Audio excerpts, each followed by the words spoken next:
So I use the Fender Player Series as a benchmark when comparing other basses to them.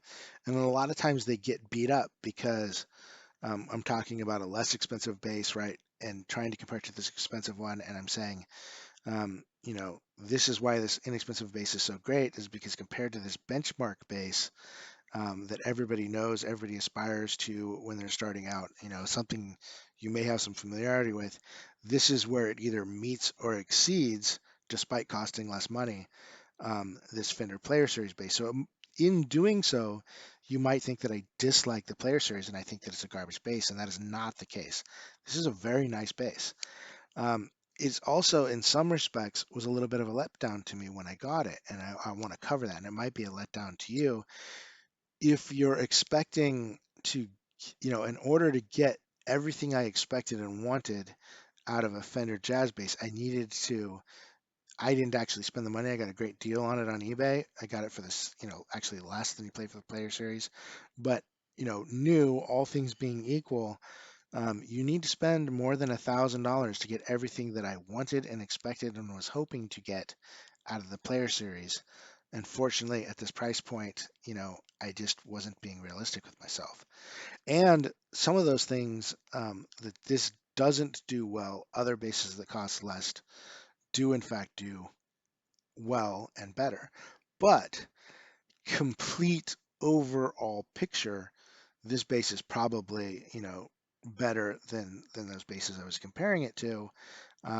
It also costs significantly more. In the case of the Sterling Music Man sub review I did, that's a $300 base, and I talk about a lot of areas which either equal to or in some better. But there are definitely areas where the player is a superior base. Um, but again, it's $400 more.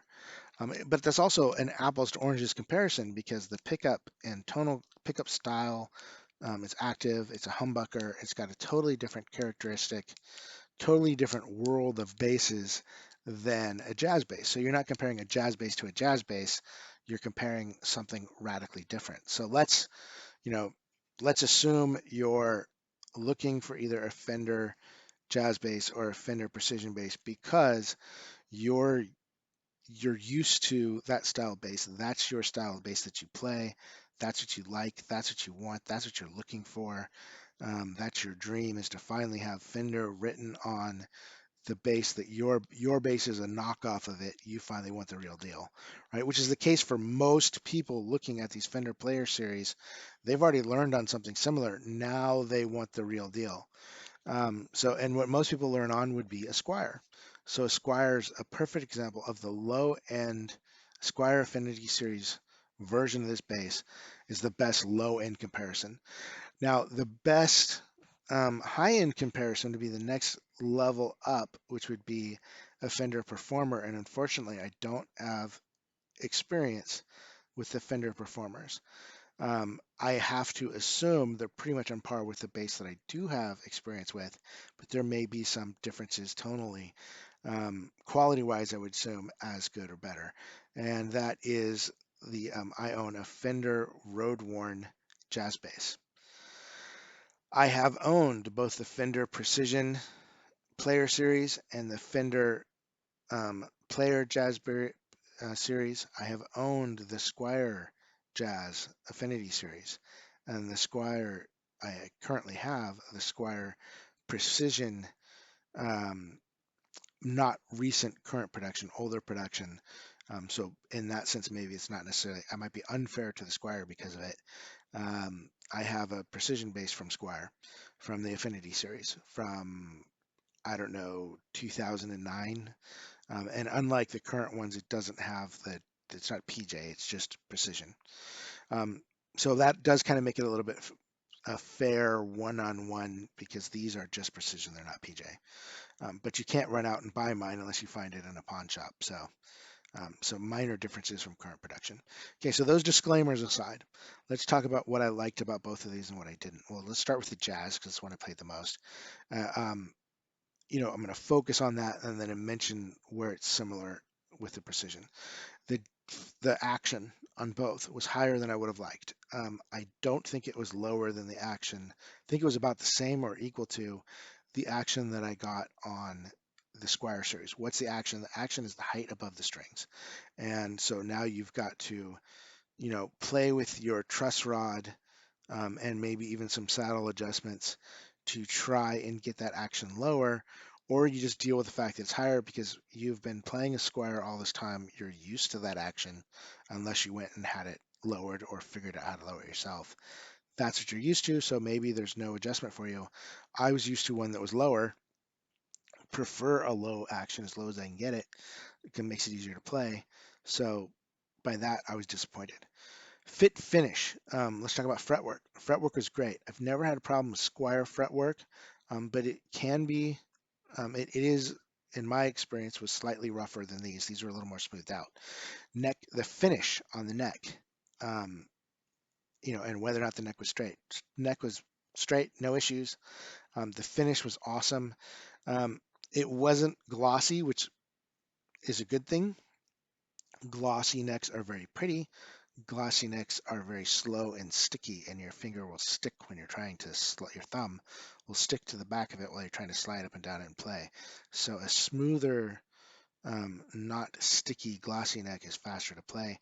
The look of the finish on it, it still almost looked like unfinished wood, almost, but less so than on the Squire series. It was a pretty neck on both the ones that I had, both the Jazz and the Player series, which you would expect. Same production year, right? So should be the same. Um, Weight of them. Weight was fine. It wasn't exceedingly heavy. It wasn't exceedingly light. I don't know if it was lighter than the Squires. I do know they're supposedly using better wood on these, so that should be a quality upgrade. Tuners, knobs, bridge, stuff like that. I don't know if the bridge is better. I assume so, right? There's no real way to tell that. Um, the knobs all turned fine, adjusted fine, all worked great. I've never had any problems with the Chinese knockoffs, but especially on the precision bass, they felt more solid. The not tuners, but the volume knobs felt more solid. Tuners on both. Um, Slight improvement over the Chinese Squire ones. They're very responsive. You know, I didn't see a problem. I do see a significant difference in the tuners being better and just different on my road worn that I own. But then again, that's an unfair comparison because that has unusual tuners on it, as reverse tuners. So who knows? I don't know what they're going to be like on the Performer series. I assume they would be significantly upgraded. I assume on the Pro series, the American Pro series, those would be significantly upgraded. The Performer series being the next step up without being a specialty model like mine was. My Road Worn is a specialty model. Not currently in production, as far as I know. You can get them for $1,000. There's an open box one here on Guitar Center for about $1,000 shipped by the time we're done with tax. Um, Pickups, right? That's the big thing is the pickups. Compared to the Squires, the Jazz had a massive tone range compared to the Squires in both cases, and there was definitely more tone range in the Precision Player Series than in the Squire Player Series. Um, they're something that's very common with the Squire Series ones is they can be very hot 1 minute, very very low the next. I particularly experienced that with my Squire Precision, not as much with my Squire Jazz. Um, Not at all the case in the Player Series. They're very consistent, very warm. Forgive me for the cough there. Very bright.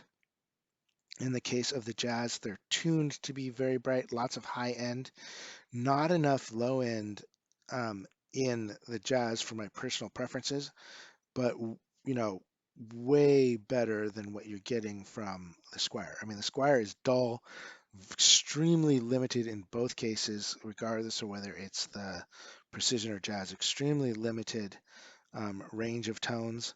That was also FYI, you know, much more limited tones in the Sterling by Music Man sub and video that I do where I praise the heck out of that bass.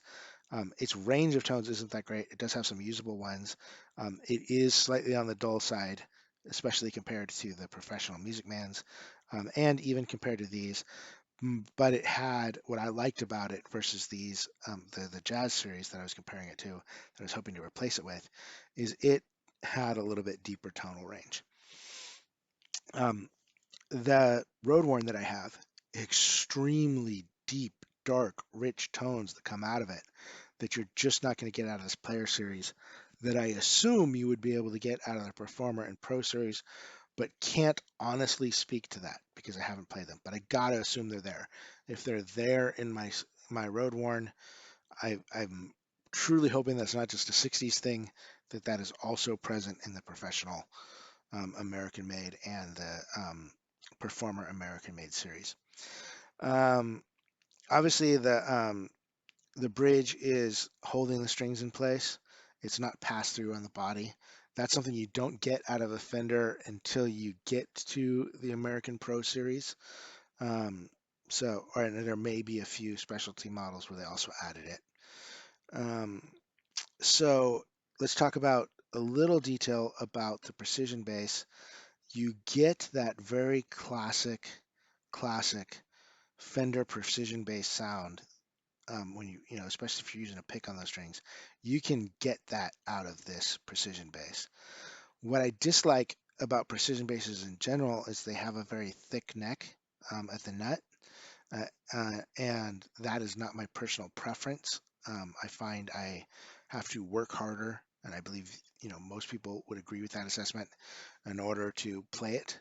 My fretting hand, I'm moving those fingers a lot further and stretching a lot more to hit all of the notes that I want to hit than you'll have to do on a jazz neck because it's thinner.